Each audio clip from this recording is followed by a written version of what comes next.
Работи. И аз работя? Да. Давай. Работи. Ти какво значи работиш, нали? Не натисна, аз го бях пуснал. Да, ти го натисна, аз просто работя. Ти само си работиш. Аз работя.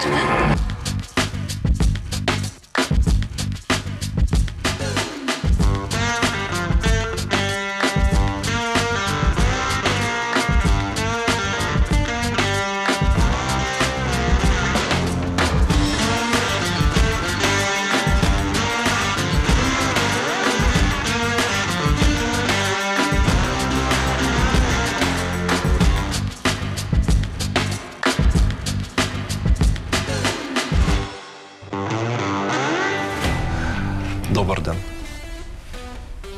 Къде сме, момчета? Чао, рагаци! Това е Wine Hunt в Кикс, Шишман 22, Стефан Радо. И наш гост е нашия италиански колега Wine Hunter, Светослав Стоянов. Света, добре дошъл. Добре заварил. Какво си не донесъл сега? Първото вино е от един сорт Соларис, който Първото вино е Соларис. доста непознат. Можеш ли да разкажеш за този сорт? Честно казано, и за мен беше непознат до няколко месеца.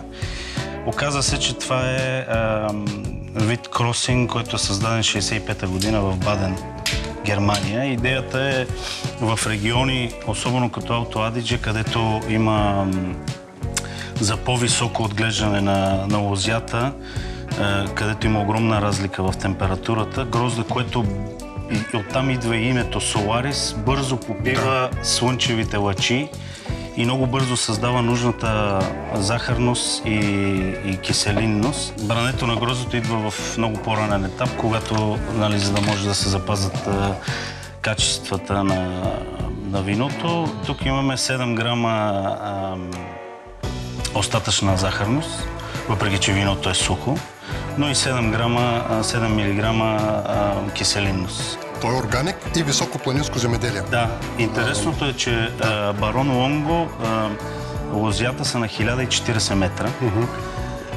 който всъщност поздравява екипа на Wine Hunt. И ще се радва, да. Между другото, идеята да отворим винарната, може би вие ще бъдете едни от първите посетители. Може ли да казвам, че имам приятел барон? Може. Как? Абсолютно. Можем да казваме, че и барон ни гледа. Барон ви гледа и много изкъсо даже. Hello wine lovers, hi wine hunters from Bulgaria. Welcome to Alto Adige, welcome to Bevellongo. I'm so excited today to do this wine tour with you. Let's begin. Have a great tasting. Ciao, ciao. Виното, винификацията не минава през дъб, но тя е спонтанна. Значи те не използват комерциални култивирани дрожди. Това е доста рисковано. Което е доста рисковано, но стила на винарната и така те залагат на това нещо, че, нали, да кажем, че предава усещането за място повече. Дали винаги е така или не, това е... Теруар е все пак, наистина. Част от теруара, изчистен вид. Добре дошъл. Добре, приятно ми е. Дай сега малко по-популярно да обобщим това, което ти го каза като специалист. Значи, ние тук имаме един хибриден немски сорт, създаван през 60-те. Първо да се ситуираме, според мен. Да, първо да се ситуираме. Това е Алто Адидже, Зюд Тирол, Южен Тирол. Алто Адидже, Североизточна Италия. Североизточна Италия. Това е северната част, казва се Ения Ноймаркт, едно малко градче, което е изключително хълмисто, с много високи отглеждане на култури на над 1100 метра. И като варира между 250 и 1100 метра, да кажем, че производството е около 2% от общото производство на Италия, много малко като количество, но в средния и високия клас те произвеждат изключително класни вина. Разбира се, цялото влияние от Австрия и това, че те са били част от Австрия. Точно това трябва да кажем, защото ние като говорим за Зюд Тирол като част от Италия, тя всъщност е доста основна. Точно. Първо, Зюд Тирол става част от Италия 26-та или 7-та година в резултат от някакъв договор там. Точно така, не съм изцяло запознат, но в този период. И всъщност там италиански не се говори, там се говори немски и в тази австрийски част диалекти. се говори основно немски или, както с Радо си говорихме, италиано-немски, който е изключително труден за разбиране. И от двете страни.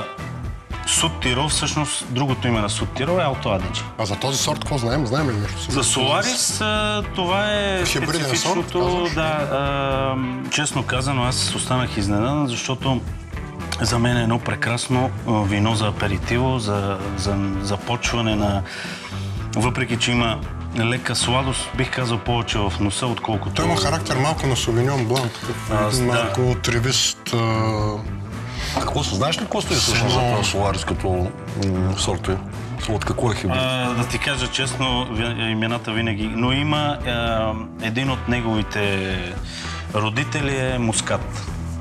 Той има мускатово живо. Да, той успява бързо да постигне нужните му характеристики за захарност, киселинност, успявайки да събере много бързо слънчевата светлина и позиционирането специално на това място е точно в посоката, да поема максимална част от слънцето. Ценово, как е това вино? Колко струва? Ценово това вино струва в Италия около 20 евро. 20 евро струва на рафта. Да, на рафта. Всъщност вината от Суд Тирол по-скъпи ли са от, да кажем, вината от Тоскана, при факта, че са по-редки? Не. Вината от Суд Тирол, от Трентино на Алто Адидже като цяло са по-евтини.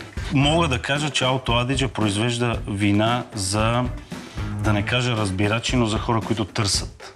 Не е типичния регион. За лайнхънтър има. Да, за лайнхънтъри като вас и като нас. И едно невероятно красиво място. Кухнята също подхожда на това, което произвеждат като вина, като на почти всички места. Бих казал, че един от икономически стабилни, богатите региони имат и, доколкото съм запознат, все още имат изградени връзки с Австрия и са много тясно свързани, но някаква част и Германия също. И това определя също и вината, които те произвеждат. Около 70% бели вина, 30% червени. Сега номерата варират винаги, но донесох този Соларис, защото на мен лично ми стана интересен. На мене ми харесва това вино. Точно както ти казваш, аперитиво, точно вино, което е така добре охладено, цветисто, има хубав аромат. Леката сладина бих подхождал и на сирена, дори и на салами, които са типични за региона с... Ето това е спек от Алто Адидже. Спека от Алто Адидже, който е изключително известен. Светло, ти как попадна изобщо в Италия? Да ни разкажеш малко повече за историята си. Аз попаднах в Италия по любов. Заминах за Италия заради... търсейки промяна и най-вече заради моята тогавашна приятелка, сегашна съпруга. Търсейки нещо ново. Тя е българка. Тя е българка, живее в Италия от 15 години. И аз заминах да търся нещо ново, след като аз отворих първия си магазин за вина 2008 в родния си град. Тук в България. Тук в България. Невероятно. Кюстендил. Невероятно приключение с тонове грешки. А защо с вино? Що реши с вино? Защото аз учих в Американския университет в Благоевград и ходех на лятна бригада всяка година, като почти всички останали, които да изкарват пари, за да си плащаме таксите. И при последното работех в Бостън, след което Вейл, Колорадо. Бях в хотел и работех в рум сервис. И просто някак си там ми тръгна интереса, любовта към виното и всичките тия некомерциални неща, които после бизнеса ги поема в друга посока. Невероятно място за един 20 годишен хлапак, който работи и изкарва пари. Всъщност там може би намерих и желанието да се занимавам с това нещо. А ти после си прибрах в Кюстендил и се оказа, че няма откъде да си купиш нищо нормално. Идеята беше всъщност, сега аз не мога да твърда, че аз съм измислил нещо. В тая си област там мислех, че аз идеята да събера най-добрите български винарни на едно място, за мен ми се струваше добра. И го направим. И го направих. Колко хиляди човека живеят в Кюстендил? Мисля, че тогава около 50-55. В София трудно оцеляват винените магазини. Това беше изцяло един проект, свързан с емоции и без никакъв мисъл никаква бизнес логика. Да, все пак преди доста години, когато сега в момента може да кажем, че има определено така интерес към виното. Не бих се похвалил с някакви икономически резултати, но бих се похвалил, че докарах винарни, които не бяха чували за това място. Които отидоха и вкараха някои от вината си в местни ресторанти. Малко или много. Изиграва се някаква просветителска роля в региона. Да. В края на дена си казваш, аз пари в джоба нямам, но ме радва да създавам нещо, което липсва, пак после то ще си покаже. Нали, Колко години беше тогава? Мина 20. На 20 се получава. Да. На 35 обаче тая работа не става. Сега вече да, мисля по съвсем различен начин, но мисля, че много неща научих от тогава и много неща, които ми помагат в момента, свързано с... Връщайки се по-напред, заминах за Италия 2014. Аз се занимавах и с... Бях представител на застрахователна фирма за България. И някак си на 5-6 години чувствах се уморен от много отговорности, без много резултати. А ти беше казал, ти си учил и в Милано? Учих в американския, заминах 2014. В Бокони? В Бокони. Браво. Моята прекрасна съпруга ми каза, има страхотна магистратура за тебе. На Бокони е супер. И аз си казах, тя струваше, мисля, че 35 000 евро. Викам, точно 34 500 ми липсват, за да... Да. Беше невероятно, между другото, цялата история, която се случи след това. И тя ми каза, подай си документите, виж какво ще стане. Подадох си, нали... Те ме приеха и си чакаха сумата. Аз обаче звъннах и казах, съжалявам, аз нямам те. Но поради някаква причина директорката на програмата нещо я направи впечатление, нямам представа. Следващата година ми се обади 2015-та. И началото ми каза, има конкурс, обявен от Барила, производител на паста, за иновативни стартъп проекти, който печели стипендия за това. И всъщност проектът трябваше да бъде свързан с подход към хранително-вкусовата индустрия, някакъв вид модернизиране. И аз казах, чудесно, аз нямам никаква представа от това нещо, никога не съм се занимавал, що да не опитам. Браво. И така стана, нали, да не навлизаме чак, но невероятно. Не, това е такова смисъл, когато с това след време решим да направим един сериал, такъв романтичен, мисля, че може да бъде един сезон посветен на историята на Светло. Така, аз тук сега сложих един гевюрцтраминер, което между другото много готово. От същия барон Лонго, производител. Много добре се получи, защото ние пихме гевюрцтраминер. Да го съпоставим, точно това щях да ви казвам. Да го съпоставим с... След като и преди това сте пили гевюрцтраминер от Австрия или немски? Гевюрцтраминер от южно... Фалц. От Фалц. Окей. Ами той беше много деликатен, много... Той беше полу... Имаше обаче там... Да, полусух беше. А тук доближаваме 0 грама захарност. Но там носа беше много деликатен, нали? Имаше си го характера на гевюрцтраминера, но сякаш, нали, зумнат обратно. Той е също тук е подплатен с винификация. Вече говорихме, че е нещо, което харесваме ние в гевюрцтраминера. Абсолютно различен от типичния за България гевюрцтраминер. Също доста сдържан. Значи, усещам някаква дървесина, нещо като бъч. Правилно усеща, защото виното отлежава близо 20 месеца. Явно, че има дърво. След спонтанна ферментация в дърво, по принцип в тоно барели, и след това близо 20 месеца отлежаване. След което месец-два успокояване в бутилка и след това се пуска на пазара. Това нещо за бяло вино е рядкост. Значи, абсолютно. Прието е да се правят шардонета в дъб, смята се за традиция на гевюрцтраминер. Барел ферментът аз лично за пръв път виждам в живота си. Точно така. Това е по някакъв начин решението на производителя. Може би това е вече въпрос на вкус и на мнение. Той търси... Значи трябва да кажем малко за винарната, която всъщност е с много дълга история. Аз трябва да те питам, че видях, Барон че Лонго на всеки етикет има една такава фреска, да. Значи това са фрески те имат няколко тип замъка и това са фрески от замъците. Всяка една фреска е от определена стая.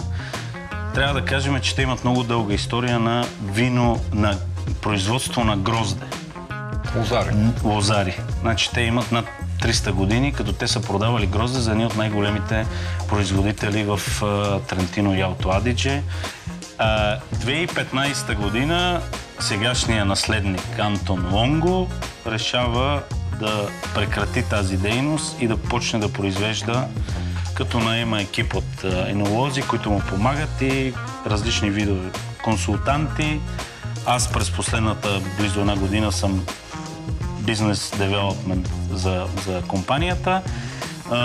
Бих казал, че това е един хубав проект. Произвеждат се около 55 000 бутилки. Това е бутиково. Да. В момента дори се опитвам да го накарам да отвориме вратите за посетители. А барон Лонго е истински барон? Да. Да, ма той значи, е наследник. идва от Австрия, всъщност още от 1656 година, мисля. 180 години по-късно наследникът му получава титулата барон фон Либенщайн. Сегашният собственик се казва Антон фон Либенщайн Лонго. Той е на моите години, около 34-35 години, е с желание да наистина да вкара някакъв вид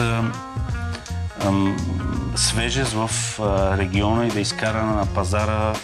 Да, той като е млад, нали? Спазвайки традициите, разбира се, защото имайте напред, че огромна част дори от местата, където са заседени, са още старият тип пергола, който не се използва почти никъде вече като формировка. Да. И той в момента търси пътя на използването на традициите и пренасянето в един модерен вариант, който се вижда дори в бутилката с QR-кодовете. Отпред на етикета има и за хора, които не виждат. Нали? Антон Лонго, сегашният собственик, търси най-добрия начин да представи миналото по един по-модерен начин, за да привлече вниманието на хора, които до сега не са знаели за региона или не са били привлечени от вината в този регион, като все пак използва най-доброто от региона. Местните сортове, като Гевурцтрамине, Лаграйн, също имат невероятно производство на Каберне Совиньон и Мерло. И един нов проект, който за съжаление не е готов, иначе щях да донеса. Пино Нуар, който е засаден до мястото, където е Соларис на 1040 метра. Ще бъде много малко бутилки. Очакваме да бъде нещо интересно. Това е един от най-изисканите изключително изискан гевюрцтраминери, които съм пил. Базата за сравнение между предния немски от Ванкел, какво беше? Да. Дали? И тук не можем да правим сравнение, защото са различни подходи към траминера. Значи последното вино от тази винарна барон Лонго е Лаграйн, който е също специфичен сорт грозде. Лаграйн е местен сорт. Местен сорт. Почти на изчезване през 70-те години. В Трентино частта се казва Теролдего. Тук отглеждането е на доста по-ниско, около 250 метра. Усеща се топлината и заоблеността на виното веднага от по-ниската част на прекрасна череша с костилката, с... Да, тук пак имаме 20 месеца... Дъб яко. Не яко, без задразни. Тук минава една част минава през барик, една част минава през тоно, но всичките са нов дъб. Да, то му личи, че е свежда. Той какви бъчви ползва? Френски дъб, не мога да съм сигурен кой е производител, но тостатурата или, както се казва, изпечеността, изпичането, избира ги по много специфичен начин, за да не дават изключително силния натрапчив вкус на ванилия и да не са много опушени. Той е човека, който реално е ангажиран с всекидневната работа, той задава посоката на развитие на бизнеса, на стила. 35 годишен Който е италиански като тебе, барон, да. който аз познавам вече. Супер. Той е със сигурност ваш приятел Да. и той е човек, който има няколко хора, които му помагат, включително и аз. Но екипа е много малък. Единствено от хора, които има нужда, примерно специфичната година, може да има нужда от помощ от някой енолог, който да влезне в проекта, за да даде по-добри насоки за крайния. Нали, той се допитва, но целият процес се наблюдава от него. В специфична година той има нужда от енолог, а в неспецифична? Не, когато има някакви вариации иска да постигне или същия ефект върху виното, или се търси, примерно, всяка година или през 2 години, както е тук в случая, да излизат вина, които да показват спецификата на тази година. Знаете, че едно грозде може да бъде в много различни години, крайният резултат да бъде еднакъв във виното, стига да се търси това нещо и да се използва винификат. Има постоянно назначен енолог в избран. Има постоянно назначен, но... В смисъл, значи, говори за консултант. Да, един вид консултант. Да. Защото той е основно енолога, но тъй като има по-малко опит, се допитва до хора, които са... Човека си има тия книги винари, както се наричат в България, хора, които оперативно вършат работата. Ако се наложи, се вика консултант. Но мисля, че да, това е процес, който може би ще е още 1, 2, 3 години, след което мисля, че той ще има резидент. Защото се вижда, че за последните 5-6 години, нали, бъдейки част от това семейство, което се занимава с това нещо от стотици години, има натурално, отвътре му идва как да се занимава с това нещо. Значи Лагрейн, това е сорт наистина характерен за Южен Тирол. Той с какво се роди? Не знам с какво се роди. Трябва да ровим да четем. Не съм чел за Лагрейн, аз много го харесвам, точно заради тази такава чиста, откровенна плодовост, нали, която точно е тази череша, която... Аз съм абсолютен лаик в Лагрейн. Никога не съм чул за него.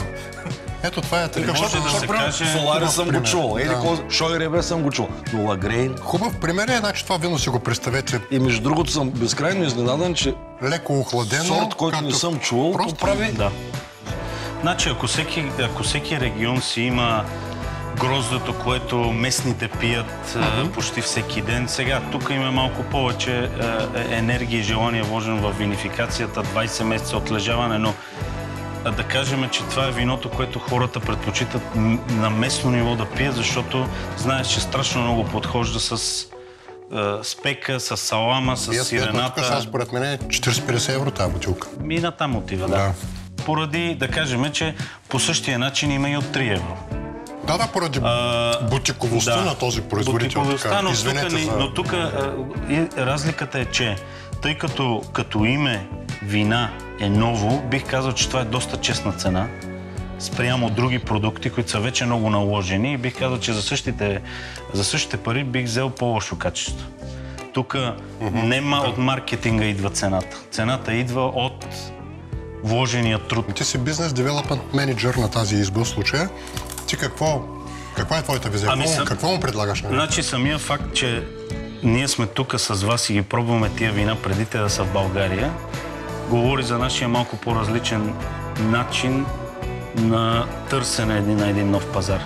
Защото в момента може някой да ни гледа и да бъде заинтересован повече, отколкото ако отидем и се помолим да ни ги продава.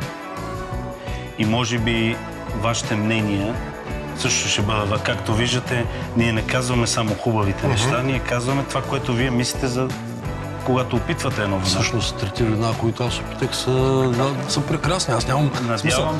Мога да се опитам да намеря нещо лошо да кажа, ако държиш. Шира се, няма никакъв проблем. Ние не сме се събрали да казваме само позитивните неща. Не, трябва много да се напрягам. Не, възпочвам това, че аз не обичам да се напрягам. Лошото е, че имаме по една бутилка.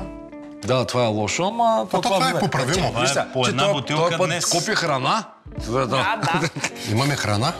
Добре, А и продуцента намали броя на бутилките по време на дегустацията. Им бяха повече. Инкуло ди балена, както казваме в Стара Загора. На здраве, момчета, и скоро виждане.